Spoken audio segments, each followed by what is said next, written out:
In a country as diverse as India, where language defines regions, cultures, and communities, the Constitution stands as a unifying document. Now, the Government of India is making this vital document accessible to all, ensuring it speaks the language of every citizen.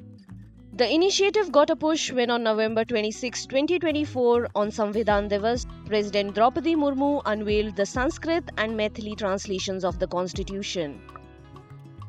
This year, the complete translation with amendments has been made available in Kashmiri and Malayalam as well.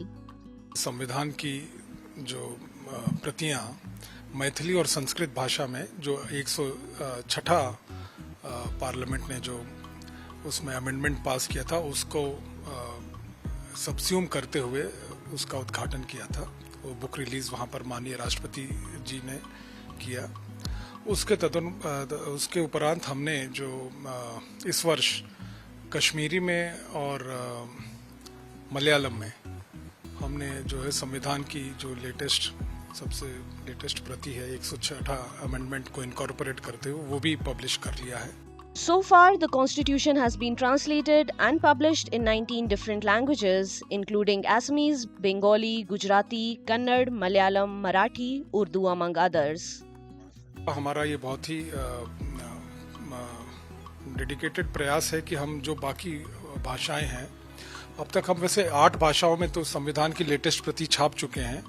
बाकी जितनी भी भाषाएं हैं उनमें जो 8वीं अनुसूची में है संविधान की, हमारा ये प्रयास है कि हम इस वर्ष के अंदर ही बाकी सभी भाषाओं में उनका अनुवाद प्रस्तुत कर सकें, जिससे कि संविधान का जो माननीय प्रधानमंत्री जी का निर्देश है कि सभी जनों को उनकी भाषा में उपलब्ध होना चाहिए।